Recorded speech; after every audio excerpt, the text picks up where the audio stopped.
Ladies and gentlemen, welcome back to another episode of the MylesHighClub podcast. I am your host, Miles. This is episode number 38. Episode number 38. Yeah, it is. How's everyone doing? I am great. Thank you for asking. Hope everyone's spirits are high. Hope you're all staying healthy. Let's get straight into it. We'll do a football break. So do a football break. If you like sports, don't get used to this. If you don't like sports, I promise this is only going to happen for like the next few weeks, and then as soon as Euros is over, we're not going to talk about football again until maybe the World Cup. But England are through somehow. Only England could get through the group stages only of scoring 2 goals. I mean, that's all we needed. 2 goals is all we needed to finish top of our table and go through. Whatever. They're through. On to round 16. It's coming home, I think. Maybe. Fingers crossed, let's send our positive energy out there. But let's get straight back to the bullshit. Just when you thought things couldn't get any worse, there is now a new variant. So there was, this is probably false information, but we had COVID. Then there was a few new variants that came out. And then there was an Indian variant, which I don't like. I don't think they like to call it an Indian variant. So I'm sure they changed it to Delta variant. And now, just like phones, there is a new variant called Delta Plus. So you've got Delta Plus, and then the Delta Ultra or the Delta Max will probably drop towards the end of this year, just before Christmas time as well. But yeah, I don't know what else to say about it. There's a new variant. Apparently there's 40 something cases of this new variant that have already been found in the UK. Once again, this is where I'm not an anti-vaxxer, okay? I'm not someone that's out there saying don't get the vax. I'm just saying I'm in no rush to get this vaccination, okay? For me personally, there's too many things that don't add up, which is why I'm not getting it now. But hey, you want to get the vax? Go ahead, go and get the vaccination. You are your own person. Go do you, boo. But me, like I said, I'm good for now. This is where, when I see some conspiracies, I'm like, it doesn't make sense though sometimes. Like, okay, I understand that there's a conspiracy that they want to get everyone vaccinated. But then announcing all of these new variants I feel like that's going towards what the anti-vaxxers are saying. So all the anti-vaxxers are saying, what's the point in getting a vaccine if 1, you still have to follow the same rules as people that aren't vaccinated, and 2, it doesn't protect you from these new variants. And then these new variants are coming. Every new variant apparently gets faster, stronger, smarter. You know the Kanye song. That happens to the virus, apparently. So, there's now a new variant, 40 cases in the UK. Let's see where this goes. Because I'm sure we've got, 3 weeks? Was it last week they announced? We've got 3 weeks left. 2 or 3 weeks left. And then, who knows? Is it an official end to lockdown? Are they just going to ease it again? Is it going to get extended again? I'm at the point where whatever they're planning, it must be working on me, because I'm just, every week that goes by, I just care less and less, to the point where they could just come up to me and say, Miles, we're going to take over the world. I'm like, you know what, just do whatever you want. Just give me back normality, or whatever the new normal is going to be, because this life we're living at the minute, I feel like cattle. This is what animals must feel like. You probably think I'm exaggerating, but this is what animals must feel like in the zoo, or a safari park, actually, because safari park's a bit bigger. So they can wander around, but you can't go too far. You're still restricted. Still can't do all the things that you would love to do. We're not quite in a zoo, but we're not at the safari park yet. We're not back in the wild. Which is shit. But then there's another thing. There's another thing as to why I can't take this. I tried. At the start, I took this thing 100% serious. But as time goes on, I'm just taking it less and less serious. And here's for why. So what? Like I said, it was either last week or the week before, we got told, no, you're not coming out of lockdown just yet. We're going to extend it for another 4 weeks because of the rising cases, blah, blah, blah, blah. All of this. With that then being said, they announced that Wimbledon will be allowed to have a full crowd of 15,000 people at centre court for the men's and women's final. 15,000. 15,000 people. But you can't have more than 30 people at your wedding. And a group, if you're from different households, only 6 of you can meet up and go somewhere. And just in case you think, well, the current number of spectators that's allowed into the UK to watch those games, or that's allowed to watch those games in the UK in the stadium, is 22,500. That's nearly double. Not quite, but nearly double of how many people are allowed into Wimbledon. Hear this? That 22,000 number, that's only for the group stages. Once we get to the knockout stages, which I think is next week? They might have a break at the end of this week and then kick off the knockout stages next week, I think. But when that happens, they're allowed to have 40 to 45,000 people.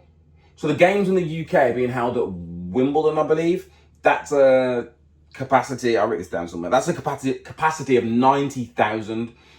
They're allowing 50% capacity. So for the for the knockout stages, so you got, I don't know how many games are meant to be played at Wimbledon from now till then, 3 or 4 maybe, but even then, 40 to 45,000 people are allowed to be contained in that stadium, jumping up and down, dancing, singing, cheering, drinking, hugging each other, high-fiving strangers, all of this. But you can't do the Macarena at your wedding, and you can't do that, upside your hair, say, oops, upside your hair. Some of you know what that dance is. Others, like me, have heard the song. No idea what that song is, though. But you guys, you know what I'm talking about. You can't do that at a wedding. Main reason, money. Simple as that, it's money. Because originally, England were like, we're not going to have that many people. We're not going to let that many people in Wimbledon. So the Euros were like, okay, we'll just take the finals away from you guys and put it somewhere else. And they were like, just hold on a minute, let's check the books.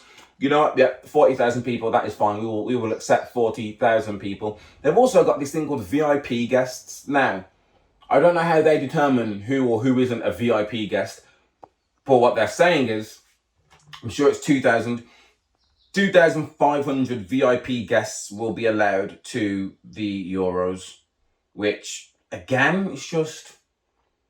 VIPs visiting for Euros will be exempt from quarantine rules.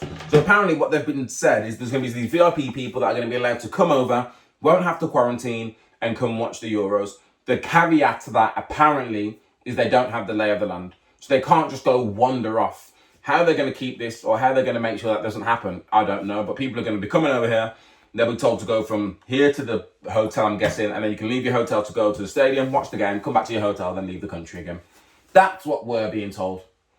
Again, if I see them on the news, well, you're not going to see them on the news, you're not going to know who they are, but they'll be in London. You'll see them walking down Oxford Street and Piccadilly Circus, Liverpool Street, just walking around, breaking all the rules. But again, it's money. It's money. Unfortunately, if you're getting married, you're not generating any, or I don't think you're generating any money. If you are, not generating a lot of money for the UK government. Whereas the Euros, being hosted in Wimbledon in England, I'm sure they're making quite a few millions just from that alone. And again, people want me to take this thing seriously.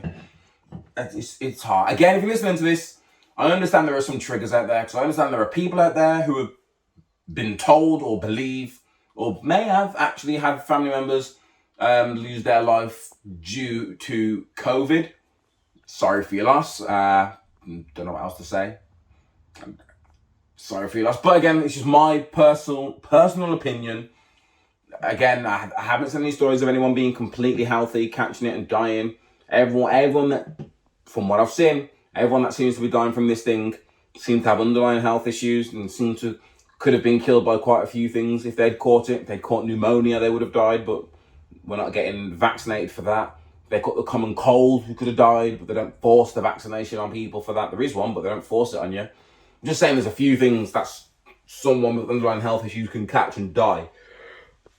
But with COVID, it's very strange. It's very strange indeed. But yeah, that's the fucker going on around the world. Notting Hill's been cancelled 2 years in a row. I really thought, like last year, I wasn't surprised.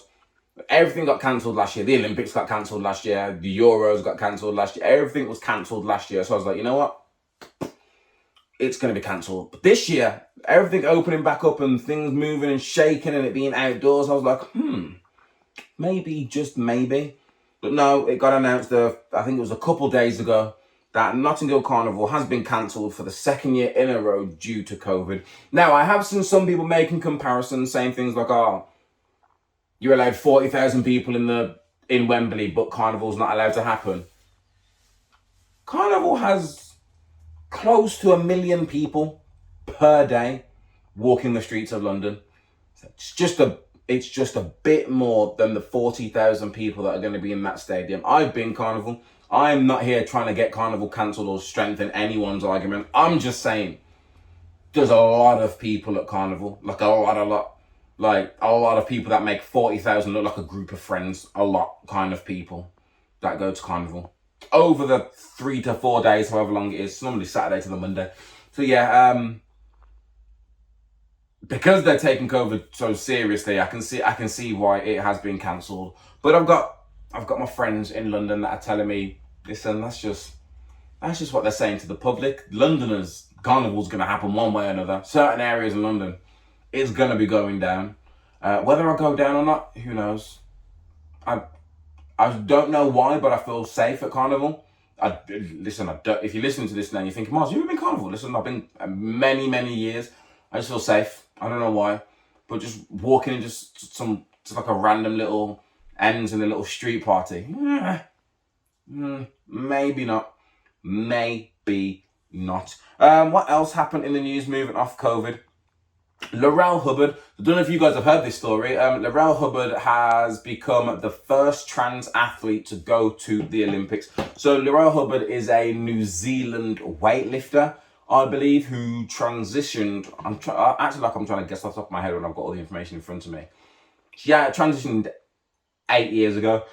So, born a male, transitioned at the age of 35 to become a female, a woman. I don't know to become a she/her, and will be the first transgender athlete to compete at the Olympics, having been selected for New Zealand's Tokyo team. So when I first saw this, I was like, oh, maybe it's a bit of hyperbole. So I read into it. I was like, no, it's not just she's made the New Zealand Olympics team. Like, New Zealand is saying yes, and the Olympic Committee, at the minute, the Olympic Committee is all saying, yeah, that's fine with us. She's more than welcome to come and join and participate under the female bodylifting category. So, it's also Pride Month. I feel like that ties in. That definitely ties in. It's Pride Month, so congratulations, Laurel. I'm sure you've worked hard to get to where you are. I literally don't have anything bad to say about it. The only thing that I think in the back of my head that I'm seeing a lot of people ask is it fair? So, she transitioned 8 years ago. She identifies as a woman, and she identifies as a woman. So she says, I am a woman. And other people look at her and say, you are a woman too. She's acknowledged as a woman. So technically, yes, I agree that she should be allowed to compete as a woman. The reason why I see why people are saying it's unfair is because everyone's like, oh, well, she was born as a man, so she has a disadvantage because men are stereotypically, I'll say, men are stronger than women. Like, if you were to get 10 average men or just 10 men and 10 women and just let them have a weight off or a lift off or whatever the bodybuilders call it when they have competition of who can lift the heavier stuff. As you can tell, I don't compete. But they should just do that, go get 10 average guys, 10 average women, and there's a chance that the guy team might be able to lift more individually and as a team. I do hear that. I literally have no response. I have no response. I understand why some people would say it's unfair, but she now identifies as a woman. And this is where you'd have to get in the details and the nitty gritty of things and start being like, well, I don't know. It's Pride Month, so I'm trying to be sensitive here, but this is why I need people on here to talk to, because I want to learn at the same time. Do they have like a criteria that you have to hit? So not becoming a woman. I assume if you identify as a woman, you identify as a woman. I'm saying on the Olympic Committee side, do they have like a chart or boxes, and as long as you tick so many boxes, you're allowed to compete? Like, do you have to have identified as a woman for a certain amount of time? Do you have to have had the operation? Is that what the transition? Is it called the transition? Do you have to be 100% transitioned to like have you removed all of your male body parts and now have female body parts? Again, I'm not saying that this should be on the criteria. These are just questions that I'm asking myself and whoever's watching this about the Olympic Committee. Like, what questions or what criteria do you have to? Because if I just come out now and say I identify as a woman, I want to run in the women's 100 meters. First of all, I am not fat. Well, I used to be fast, but even then, I'm not saying because I'm a guy, I would be fast enough to compete with the female Olympic athletes out there. No, they would smoke me. They would smoke me running backwards and I'm running forwards, trying my hardest. I'm just throwing out a hypothetical statement out there. If a male athlete says, I identify as a woman, I want to compete as a woman, that's all I want to know. What's the criteria? As soon as I know the criteria, I feel like I'd be able to say more. But until then, until I get the criteria of what happens when a transgender person, and here's my question, in terms of equality, would this be such an issue if it was the other way around? So if it was a female bodybuilder or a female woman, that then transitioned to become a man and then she wanted to be a male bodybuilder or competing weight. No, I don't know what I'm saying bodybuilding because she's a weightlifter. If I was a female weightlifter and I transitioned to become male and I wanted to compete, would people have a problem with that? Or would it be more accurate to say if I was a female gymnast and I transitioned to male and wanted to compete as a male gymnast, I'm just assuming that women are better at gymnastics than men. I have no proof. No proof to back this up. No statistics. No nothing. I'm just pluck something out of the Olympic sport category that I'm like, women should be better at men than this. Gymnastics is what I settled for. Would this be the same? I don't know if it's an uproar because I've only seen positive things about it, but I think I only saw this story mainly because it's Pride Month, so people are shouting about it. So I don't follow any hateful pages where I would see hate. I read the comments. Again, most of the comments were just like, is this fair? Men are stronger than women. People were asking how long ago did she transition, which is why the only reason I know that is because I saw an article about how long ago she transitioned. I was like, does that matter? Do you have to have identified as a woman for like 5 years or have at least transitioned fine? Because don't they have to start taking estrogen or drugs or something to increase their womanly hormones and decrease their male hormones? I really need guests. I need just to ask someone. There might be someone as ignorant as me, but it might be someone in the know. But this is why I need guests. I've been talking to myself for 38 episodes now. I'm doing pretty well. If you guys are still here listening to me, then thank you for sticking along this journey. That brings me to the end. Yeah, that brings me to the end of that. I don't have much more to say apart from congratulations, Laurel. Her opposition, I read something that said her Australian opponent was like, I don't care, if she wants to weightlift, let her do it. So it's nice to see other athletes coming out and supporting her as well. Hopefully it stays that way. And it's nice for the Tokyo, because I don't know who's in charge. You got the Olympic Committee, but it's also in Tokyo. So if they were against it, would Tokyo be able to say, otherwise we're not going to host your Olympics? Or would it not work like that? Who knows? Either way, the right people must be in the right places for this to go through. So once again, congratulations, Laurel. Congratulations, New Zealand. Congratulations. This is a small step, a big step. It's a step in the right direction for the LGBTQ plus community. I'm sure I got that right. Now, on to What's on the Box, the weekly segment where I talk about what TV shows and movies I've been watching in the week. I don't know how this snuck up on me. I think it's just because I'm so used to waiting such a long time between seasons that because this season 5 has come out just a short year after season 4 come out, it literally caught me off guard until a few days before. But I'm talking about Rick and Morty for all the Rick and Morty friends out here. Season 5, episode 1 came out in the UK anyway on Monday. Oh, what a fucking episode. What an episode to start this off. I'm going to try not to get into it too much, but this episode What you believe to be the main story gets set up because Morty lands a spaceship in water. I'm not going to assume he is, so I'm just going to say a mermaid, a merman, the god of the ocean, Nimbus, a very Boy George, Elton John, bright neon kind of Nimbus figure. Nimbus, basically, he comes out of the water, declares war on Rick. Rick lets you know that it's his greatest nemesis. You think to yourself, oh, this is going to be a really good episode. And then it takes a twist and gets even better than whatever you thought you were going to see. So this storyline, Rick invites this guy over for a meal. This is all what he thinks the main storyline. They get some wine. Rick has this machine that basically lets you travel back in time. No, it lets you travel into a dimension where time moves a lot faster than their dimension.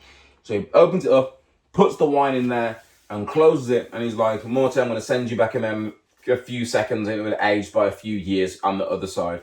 So Morty opens it up, steps in to get his wine. They've just been leaving the wine there because they know someone dropped it off and they just left it there.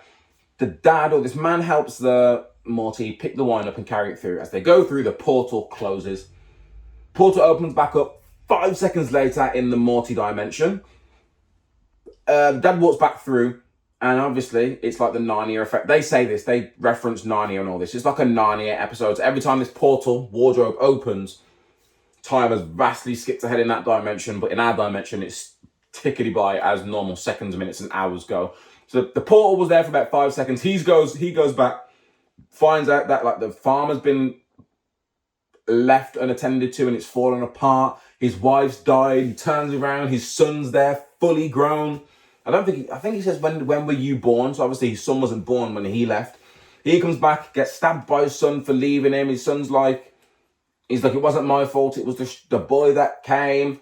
Then he was like, oh my God. So then Morty comes back again a minute later or so to get more wine because he dropped a bottle.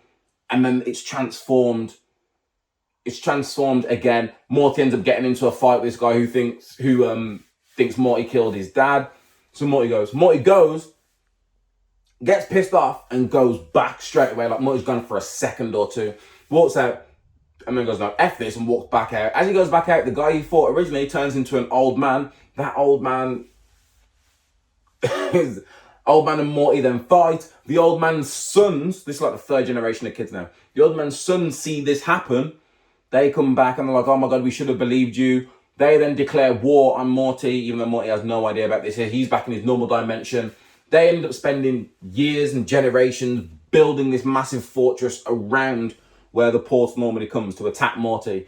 By the time Morty comes back, the three kids or the three young, like teenage looking people are now fully grown older men, because again, time has skipped forward by so much. Morty steps out, they see him, they attack him. Morty jumps back in, he says, fuck this, weapons up, because he wasn't expecting it, goes back in. Once again, they've transformed it into a castle. There is so much going on. So not only do you have the story, you've got the story of Nimbus, who's Rick's enemy. So there's the story of them piecing it up. That's story one.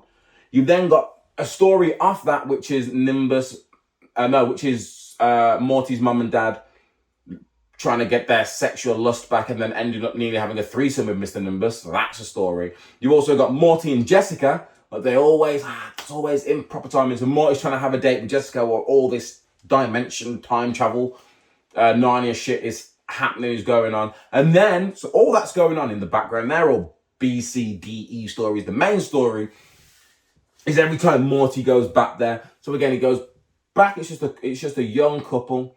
And then when he goes back again, the woman of the couple has died. The baby has been born and grows up and kills the dad.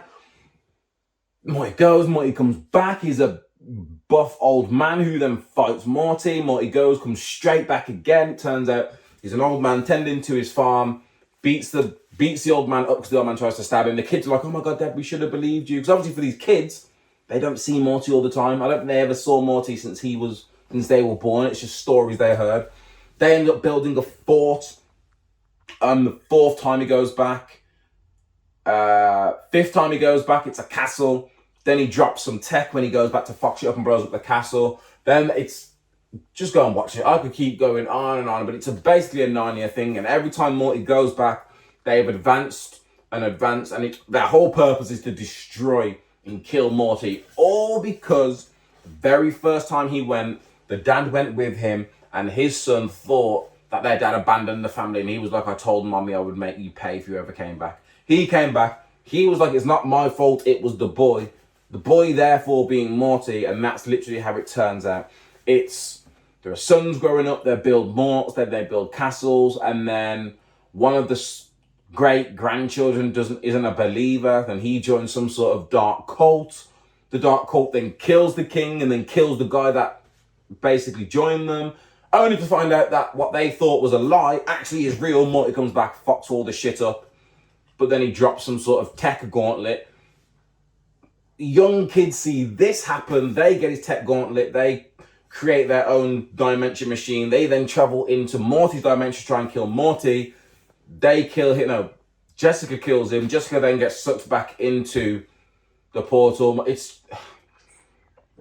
She gets frozen in time, she becomes a time god. I should have said spoilers, but everything about this episode was just so Rick and Morty.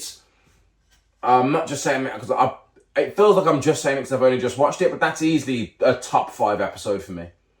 In terms of storytelling, action, adventure, that is a top 5 Rick and Morty episode for me. I can't think of what my top 5 would be, but Mr. Meeseeks is definitely up there. I don't know why, I just love the one where, I'm really bad with names, where Morty's sister gets stuck in Rick's spaceship and ends up just killing a load of people. That's a great episode. Who knows? But Rick and Morty is out. I think it's every Monday on E4, but Rick and Morty season 5, it's out. Season 6 is already completed and they're currently working on season 7 now as well. So fingers crossed, when this season's over, we don't have to wait over a year again to get the next one. Hopefully it's another quick year turnaround like we've just had. And finally, Loki. Episode 2 of Loki was last week. Again, I'm recording on a Wednesday because I'm just so busy with work. I can't record on Tuesdays. Recording on a Wednesday.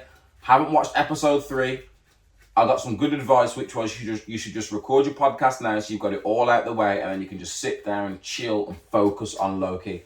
So that's exactly what I plan to do. But episode 2, the way episode 2 ended, it felt like it was not the final episode. It felt like it was the penultimate episode. Like there's only one more episode after this. It was, the way it ended to me is like is it the second act? Yeah, it's like the second act of a movie. So usually you've got the first act of the movie which sets shit up.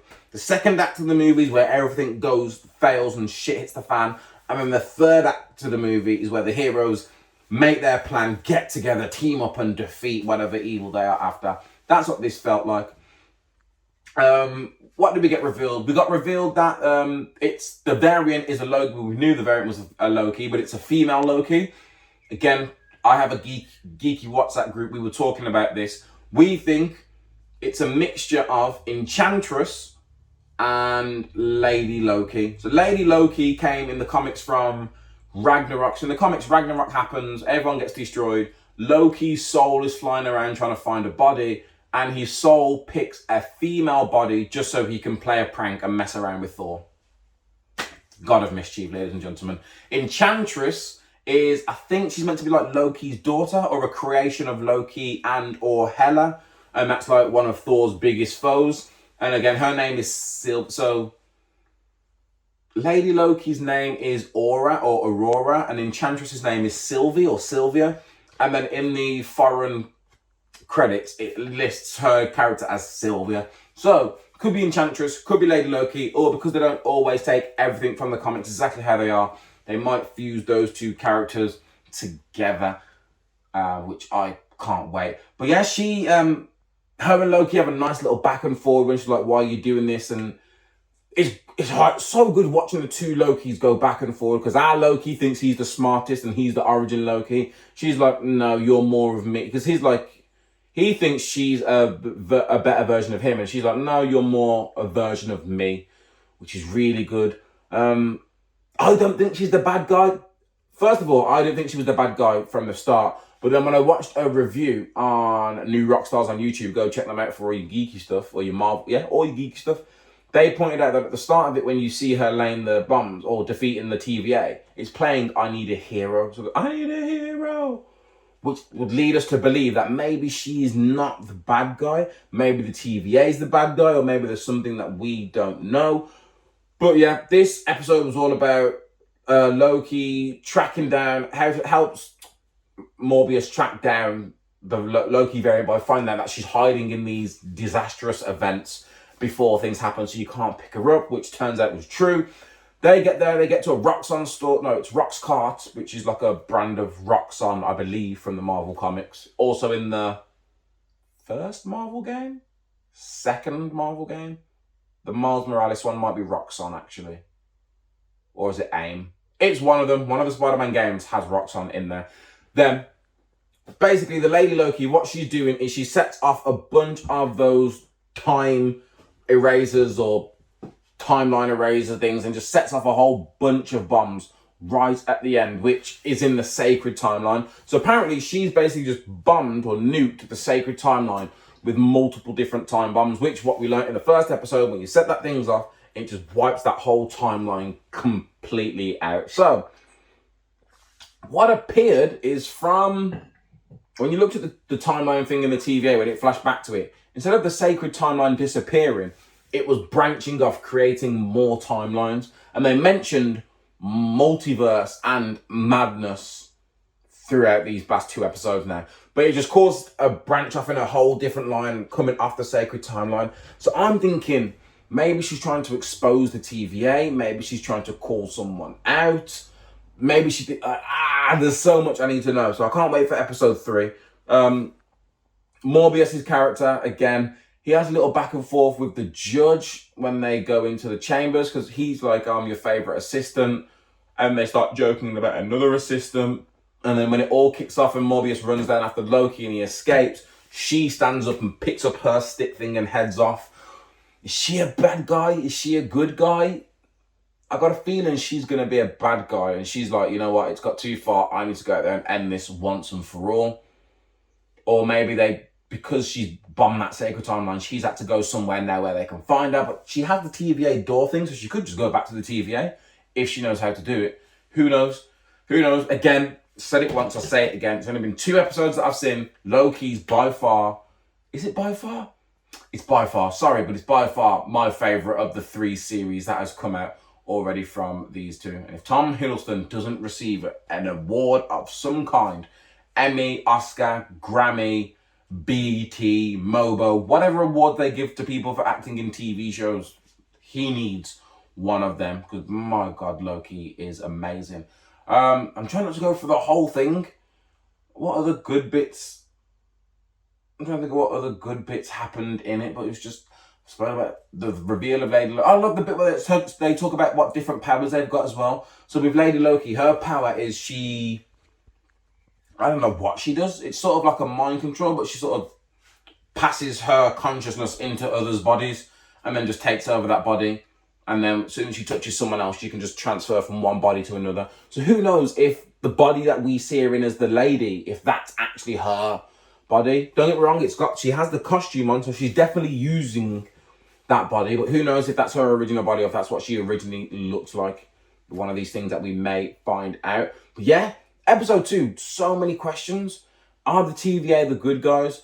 What is Lady Loki's plan?